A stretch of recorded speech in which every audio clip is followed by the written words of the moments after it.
A very warm welcome at Hyde Park tonight. We will talk about the United Nations Human Rights Council and Sri Lanka's decision to withdraw from the co-sponsorship of Resolution 40/1. Foreign Minister Dinesh Gunawardena on Wednesday at the 43rd session of the UN Human Rights Council announced Sri Lanka's withdrawal from the UNHRC, and this is seen as a bold move. But what repercussions will Sri Lanka have, and what are the positives? How will we move forward in our foreign policy and our dealings with the United Nations? To discuss all this, I've invited to our studios a very senior former diplomat, Foreign Secretary in Sri Lanka, Dr. Palitha Kohana. A very warm welcome. Thank you very much for taking the time to accept our invitation to join us at Hyde Park. Pleased to be with you. Dr. Palitha Kohana worked with the Australian Department of Foreign Affairs and Trade since 1983, but then returned to Sri Lanka at the invitation of the government to head the Secretariat for Coordination, coordinating the peace process back in 2006. Before serving as the Foreign Secretary of Sri Lanka and then the permanent representative to the United Nations in New York from year 2009 to 2015. So I believe there is no better person to discuss the topic we will be giving attention to tonight at Hyde Park. Dr. Kohana, yes, Sri Lanka, a very bold move to say we will not co-sponsor Resolution 40/1, which also links up to the previous resolutions that Sri Lanka had co-sponsored. But the High Commissioner for Human Rights, Michelle Bachelet, came out to speak at the session that preceded our foreign minister's speech to say Sri Lanka hasn't proven that any domestic measures taken have lived up to the expectations of the UN in terms of accountability and human rights. What is your view here? I'm actually disappointed with Ms. Bachelet's statement. I'm sad, actually. She should know better. Her statement reflects prejudice and preconceived positions which she should have known to rectify. She didn't. Unfortunately, she has kept to the party line, which is that Sri Lanka is incapable of addressing allegations relating to human rights violations and war crimes, which is not the case. And of course, if you look at most other countries around the world, you could make the same allegations about them. And what is unfortunate is that Sri Lanka gets the headlines.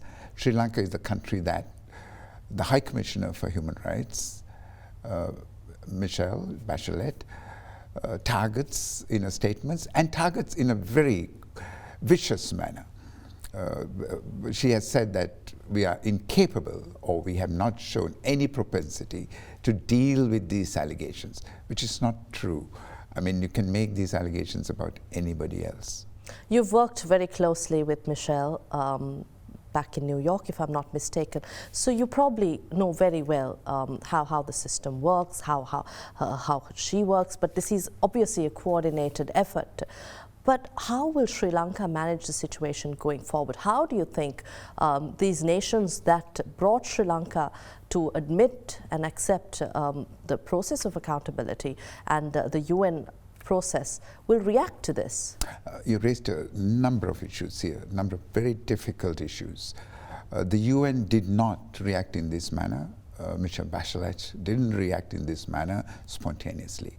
These were positions that the UN had been encouraged to take over the years. And who did the encouragement? We have a number of Western countries who have, over the years, put pressure on the UN system, the High Commissioner for Human Rights, the UN in New York and elsewhere, to adopt a certain approach to Sri Lanka, which is, and Sri Lanka has not, in my view, dealt with these pressures in a way that would bring closure. Instead of closure, we have a continuing barrage of accusations, allegations, and insinuations with regard to Sri Lanka, its military establishment, and its leadership. So what we see coming out of Michelle Bachelet's office is simply a reiteration of positions that were already well known, and a repeat of the same over and over again. Now, what can we do about this? I don't think it's easy to adopt a quick solution. I don't think there are any quick solutions. We need to start from scratch and from the beginning and start working on these countries and the countries that are favorable to us, to convince them that Sri Lanka is not what it's made out to be. Sri Lanka is not an outlier in the international system, and it is not a country that cannot be trusted to live up to international standards, which is far from the truth. In fact, in many areas, we have lived up to international standards much more than the countries that have made these allegations against us.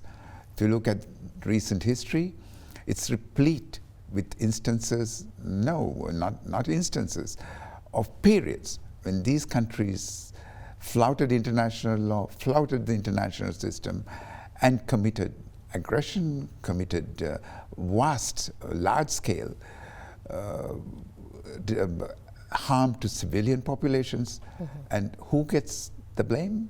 Sri Lanka. Why? Because we succeeded in eliminating a terrorist group that had terrorized this country for 27 years. And this is despite all the advice that we received saying that Sri Lanka could not defeat them and we need to accommodate the terrorist group. And mind you, this advice ran contrary to the principal positions adopted by these very same countries. They were not going to talk to terrorists, they were not going to accommodate terrorism, they were not going to talk to terrorists. But Sri Lanka was being forced to do it. But at the end of the day, Sri Lanka did succeed in defeating this terrorist group, which was considered to be invincible. This also is a factor that seems to sit uncomfortably with those who gave us the advice not to challenge the terrorist group. So it's not going to be an easy task for Sri Lanka to deal with this current situation, but it's a task that we have to deal with because it's our country, it's our future, and we have to deal with the world in the best way we can. We are not isolated, we are not alone, we have friends in the world, and of course there are those who hold certain levers of power and influence over us, especially economic levers. We need to keep that in mind. But what is important to remember is that whatever is said and done, we need to abide by global rules relating to human rights and humanitarian standards. We should not compromise those standards because it is in our best interest as a people, as a country, to abide by these rules, which are inherent to us anyway. We come from a very old civilization where we respected human rights, where we actually gave the world certain notions of human rights and humanitarian standards. So it's not difficult for us to comply with global standards in these areas. Dr. Kohana, you did mention that the government did not do enough to bring closure to this issue in the international arena. But what is your position in Sri Lanka deciding to withdraw from the United Nations resolution which Sri Lanka agreed to co-sponsor? Now we have to remember that during the lead up to the election of President Gotabaya Rajapaksa, his campaign was based on bringing closure to this resolution. There was widespread opposition to this resolution at the time we co-sponsored it in 2015. And this same attitude prevailed till the election. And you know the result. Gotabaya Rajapaksa won the election in a very convincing manner. And one of the key factors that contributed to his victory was his pledge that he will not let Resolution 30/1 and 40/1 continue to be a millstone around our neck. So what he has done is consistent with what he promised the people. And secondly, the people expected it. The world needs to recognize that. Michelle Bachelet needs to recognize that. Unless the government wants to commit harakiri, suicide in Japanese, it needs to respect the wishes of the people and the commitments that it made to the people. As to how it could have been done, maybe there are different ways of looking at it, but the government has opted to take the path of withdrawing from the resolution. Maybe there are other more legalistic options, perhaps. I understand when you say yes, this is widely known. There is a public mandate for the government with the presidential election, with the president winning the elections, and a key pledge in his campaign. But again, we have seen that across the world, domestic mandates, public mandates, have been crushed or overlooked by this mechanism of the United Nations and other Western powers. So what will be Sri Lanka's fate? With respect, I may disagree with that. The Human Rights Council adopts resolutions against all sorts of countries on a regular basis. And in the case of all those countries, without exception, I would say, they tend to ignore these resolutions. Israel is a classic example. There are over 70 resolutions targeting Israel, and Israel very happily ignores all of them. In fact, the last time when the Council adopted a resolution against Israel, the United States pulled out of the Council and called it a cesspit of evil and lies. So I don't know why, as a country, from the beginning we paid so much attention to the resolutions of the Human Rights Council. We were trying to be holier than everybody else. And in the end, we had to pay a huge price. And in 2015, we went along and co-sponsored this resolution.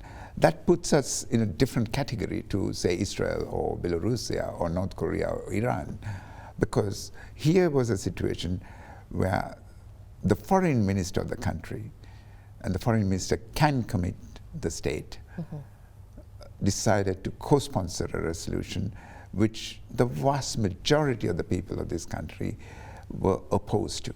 I think on that note, it's time we take a short commercial break. We'll return to discuss more on the UNHRC, Sri Lanka's decision to withdraw, and how Sri Lanka's foreign policy will be shaped in the months and years to come.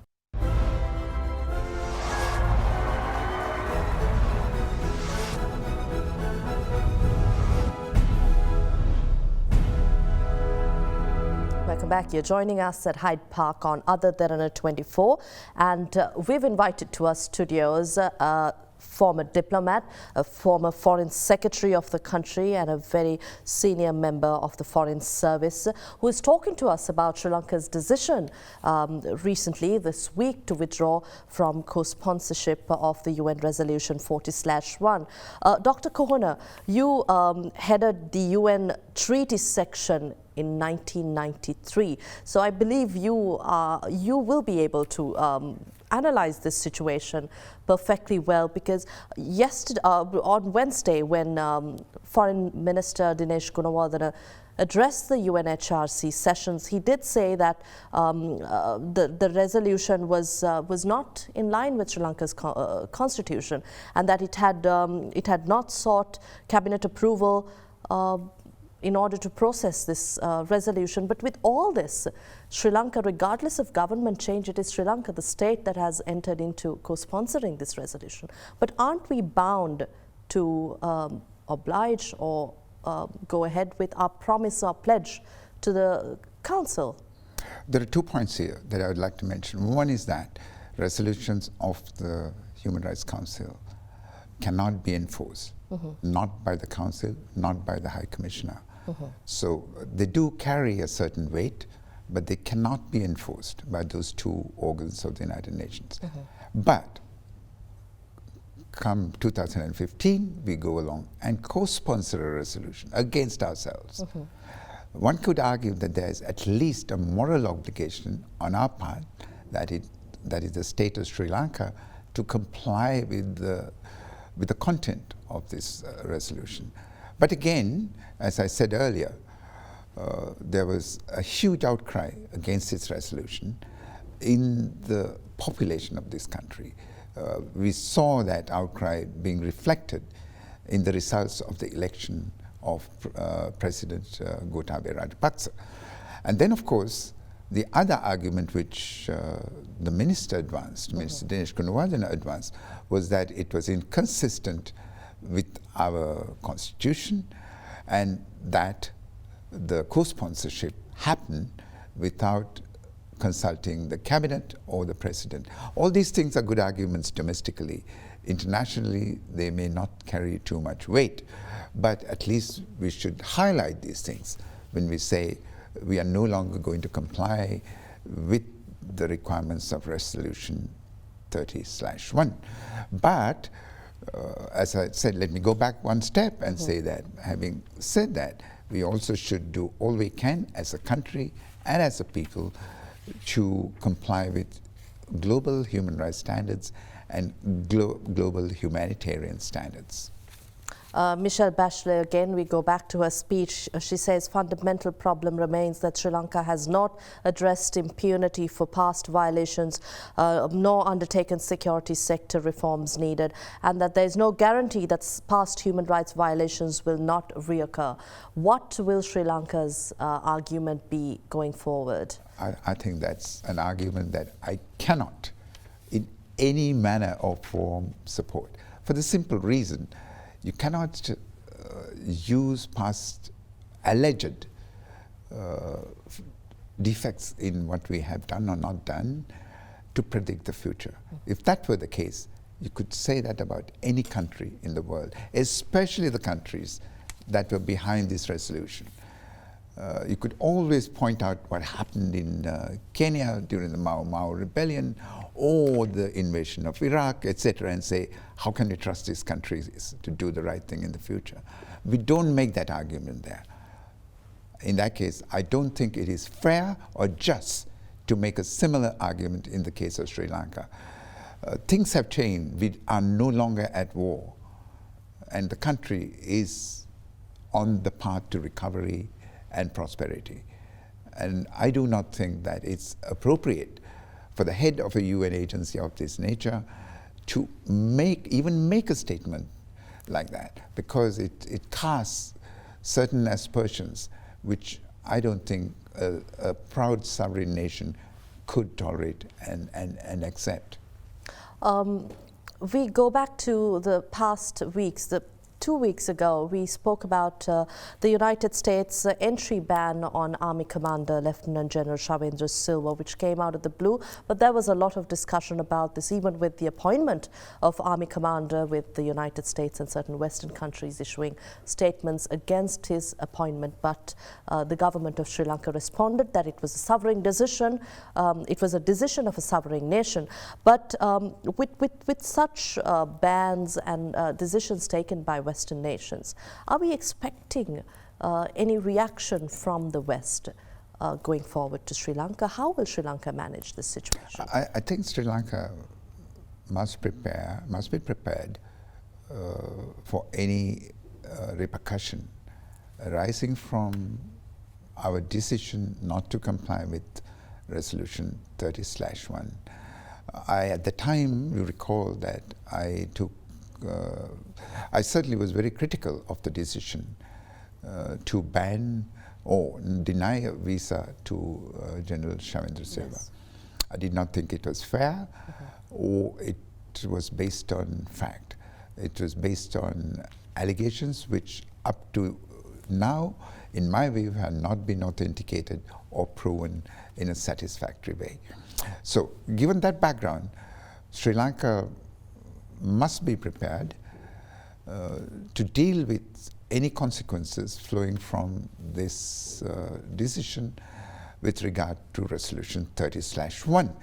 Now, we have to remember that over 57% of our exports go to the European Union and the United States. The European Union also last year extended the GSP Plus privileges to us. And in the past, we have had the experience of the GSP Plus being pulled out, giving reasons which at the time I argued could not be justified. This could happen again, and we just need to be prepared for it.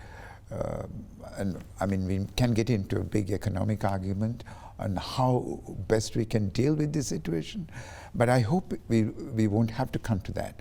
I hope that these countries, mature democracies that they are, will recognize that certain things can be done and certain things can't be done in a democracy. We are a democracy after all, and the government has to respond to the wishes of the people.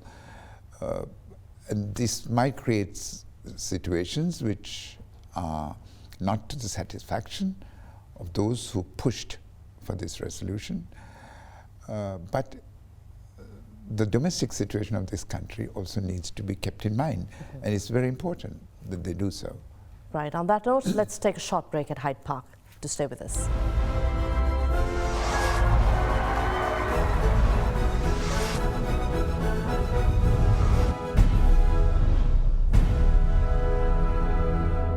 Welcome back. You're joining us at Hyde Park. Dr. Kohana, I think we've discussed sufficiently about the UNHRC and your observations, given your experience in the UN and also the treaty section of the United Nations.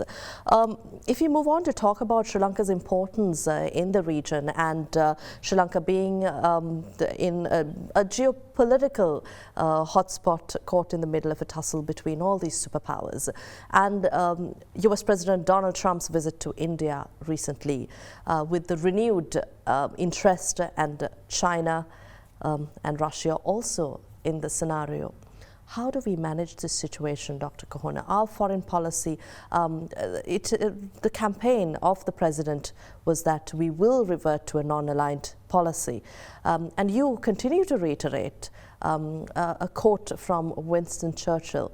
You continue to say, Her Majesty's government, the United Kingdom, has no permanent enemies and no permanent friends. But when it comes... Only permanent interests. Only permanent interests. But Sri Lanka, do we have permanent interests? I think every country has permanent interests.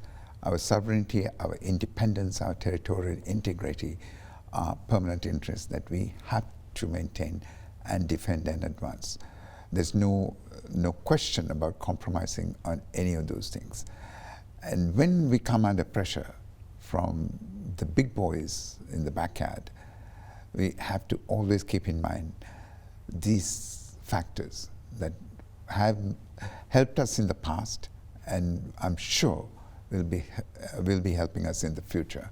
Sri Lanka has permanent interests. Its economic sovereignty is another of those permanent interests. And how do we deal with all these powers jockeying for positions in our neighborhood? In the same way, I would suggest that we manage to keep the US and the West away from our shores in the 50s and 60s, and the Soviet Union and its friends away from us during the same period by following a non-aligned foreign policy. I'm not much of a fan of this so-called neutral foreign policy, since nobody's at war as to how we could be neutral. I do not understand. Right. But we can be non-aligned. We don't need to be aligned with any of the major players in the world today. We need to be friends with all and certainly not provoke anyone to become our enemy. We certainly need to cultivate as close a relationship with our immediate neighbor India, with whom we have had thousands of years of close relations. Our culture, our religion, our language, our people, and a whole range of other elements have come to this country from India. And then of course we have China, with whom we have had another 1,000 years of close relations, religion, bilateral visits, trade, etc. And today we have, and then we have had the colonial era, relations which developed during that period and which continue to serve our interests even today. And then we have the United States of America, which has just concluded or agreed to conclude a global partnership with India. Well and good. India and the United States will have a global partnership. And we need to be conscious of that when we deal with others in the region. For example, China. We need to develop fast as a country. And the only entity, only political entity which can provide us with funding for that purpose is China. China is funding a whole range of other countries at the moment. Dozens of African countries have benefited from the Chinese largesse, especially flowing from the Belt and Road Initiative. We don't need to be shy about it. We don't need to be coy about it. Wherever we can benefit from a country's largesse, we should. But, as I said before, without compromising on our territorial integrity, sovereignty, and independence. And we can do that. We have done that in the past. Wherever we played games with the international community, as we did in the 80s, we suffered. In the Indian intervention in Sri Lanka was not accidental. It was largely the result of the mismanagement of our foreign policy at the time. And we shouldn't let that happen again. We should manage our foreign policy carefully, keeping in mind that we have got many suitors, and some of them are extremely powerful.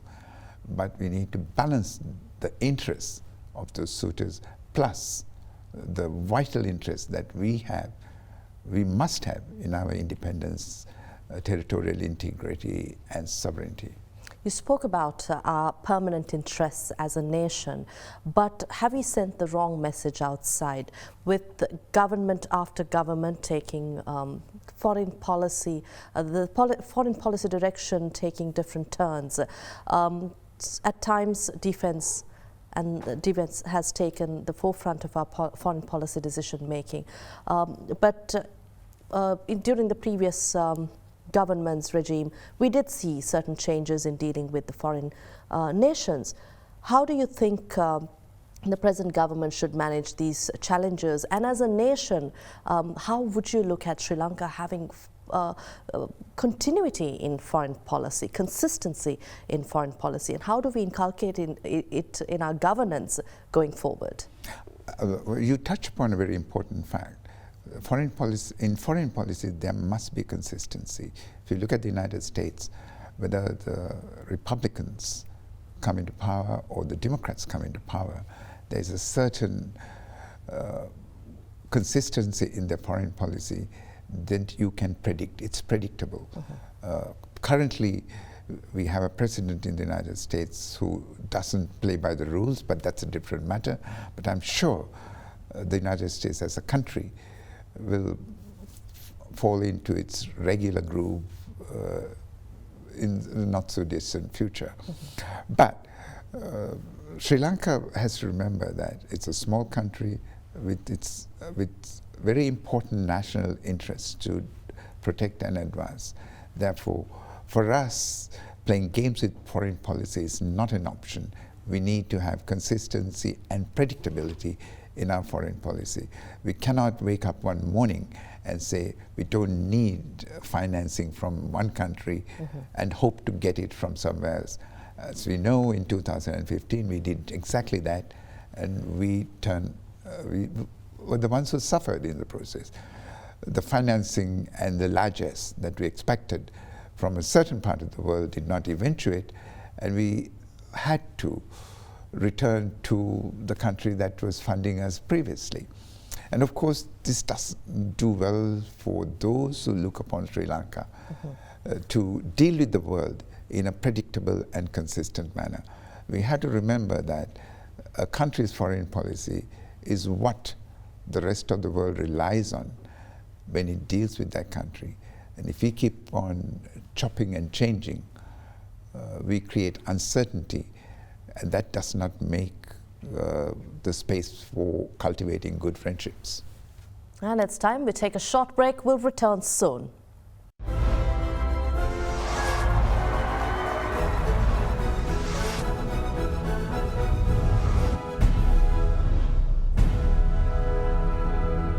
Welcome back. You're joining us at Hyde Park. Dr. Kohana, you were talking about the importance of India as our closest neighbor.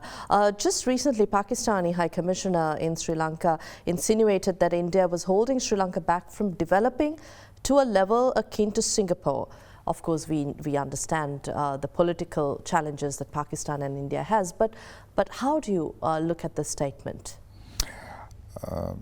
Pakistan, we know that the Pakistan relationship with India is not the most cordial. So in the circumstances, it is likely that statements of this nature will be made. I'm not sure that India is holding us back. If we were to decide adopting the right type of policies to become another Singapore in the middle of the Indian Ocean, we can. We don't need anyone to hold us back. And I don't think we should tolerate anyone holding us back. I don't think anyone is holding us back at the moment. But wouldn't India be threatened? Wouldn't India want to play a bigger role in deciding Sri Lanka's future? India, I think the really critical factor for India is security. India knows that, and it has been described by Indian commentators, that Sri Lanka is the unsinkable aircraft carrier off its southern shore. We should never create a situation where India is unhappy, uncertain, or insecure about Sri Lanka's attitude towards it. Sri Lanka needs to develop close relations with India, ensuring that India does not entertain any of these thoughts about this country, because our future is dependent on cultivating close and warm relations with India. Sri Lanka can become another Singapore in a very short period of time. We are in the middle of the Southern Silk Route. We are also next to a booming Indian economy. Maybe it has slowed down a bit over the last year or so, but that's not going to be the case over the short term. India will boom, continue to boom. Then there are other countries in the region, ASEAN countries, which are booming in a manner that's unbelievable. ASEAN's GDP is about $2.8 trillion. India's has just gone over 2.4, I believe. It has overtaken the United Kingdom. And when we are in the middle of so much prosperity, it is difficult to imagine how we managed to slink to the bottom of the ladder in the last 4 years. We have an opportunity, and if we manage our relations with the region, with our neighbor carefully, we can also become a Singapore. Singapore holds a number of lessons for us, and we need to learn from its experience. Similarly, there are other countries in the region, whether it's Indonesia or Malaysia, Thailand, all doing extremely well. And of course, we have to remember what China did to itself. Pulled out 700 million people out of poverty in a short period of a generation. No other country in the history of the world has done that. And how did it manage to do that? China was poorer than us in 1980. Singapore was a poor country in the 1950s, maybe even into the early 60s. But they were all streaked ahead of us. Where did they go right? Where did we go wrong? We need to study all that. And also, sitting in the middle of all this prosperity and success, we can benefit from it. And we need to get linked into these economies as effectively as possible. But as I said before, to remember that we are a country with a history, a very long history, much longer than the histories of some of our neighbors. And we need to remember that and maintain ourselves as an independent, sovereign nation. The United States and Indian leaders have agreed to a $3 billion arms deal, which was largely interpreted as a show of strength in this part of the world by US President Donald Trump. Of course, we spoke about his visit to India recently, and you did mention about India's growing interest in the region, how Sri Lanka should manage India. But with President Gotabaya Rajapaksa's appointment as the president of Sri Lanka, we did see a lot of high-profile visits to Sri Lanka from these key countries, from Russia to India to Pakistan to the United States and China and Japan, of course. But it seems like Sri Lanka will face a lot of challenges in managing their interests. Let's talk about your observations in Sri Lanka dealing with these superpowers and some important countries in the region, because you very closely work with the government. Of course, it goes without saying that these countries are interested in Sri Lanka, largely because of our geopolitical situation. Sri Lanka sits in the middle of the Indian Ocean, and its strategic value is incomparable. It's unique, and in a sense, we are unfairly endowed by this. At the same time, we are also cursed by it, because we have attracted attention over the centuries, over the millennia, because of our strategic location. Now, in history also, we had this problem, but we dealt with it. Our large cities like Anuradhapura, Polonnaruwa were built at a time when major kingdoms in South India were looking at us in a very greedy manner. There were others who were looking at us in a similar way, kingdoms in Southeast Asia, in Malaysia, in Malaya, in Indonesia, etc. But we managed it. I think there are lessons to be learned from history, and we also need to look at the future in a positive manner. All these interests can be channeled and managed in a way that Sri Lanka benefits from it all. There are opportunities to trade, there are opportunities to encourage investments, and we should encourage investments from wherever it comes without shutting the door to anybody. We also should have very close contacts with those countries, not only diplomatically, but people to people as well. Student exchanges, people visiting each other, etc. We need to know those countries. One of the big problems we have in this country is that we don't seem to know even our neighbors enough, which is amazing given that this country is a literate country. We have access to a television set in almost every home. We have newspapers flooding the country. Emails are flying around the country with no constraints. But we seem to be, as a country, we don't seem to be aware of our neighborhood adequately. We need to do that. We need to inculcate our students at school to learn more about our neighbors, the countries in the region, and also as adults we need to pay more attention to the neighborhood. It's time we wrap up, Dr. Kohana, but very quickly, we are expecting a parliamentary election. And do you think the president will have enough courage and strength to take bold decisions in terms of foreign policy and our foreign policy direction? The president has taken bold decisions in the past. He led the Sri Lankan military at a time when almost everyone who was advising us, especially our friends in the West, was saying that, please don't do that. You have no chance of victory. And he led us to victory. Not only that, we are probably the only country in the world that has successfully eliminated the terrorist threat in a permanent way. Thank you very much, Dr. Kohana, for your time here at Hyde Park and for sharing your observations and expertise. Thank you very much. We had with us Dr. Palitha Kohana, a former Foreign Secretary and a former permanent representative of Sri Lanka to the United Nations. Thank you for joining us at Hyde Park.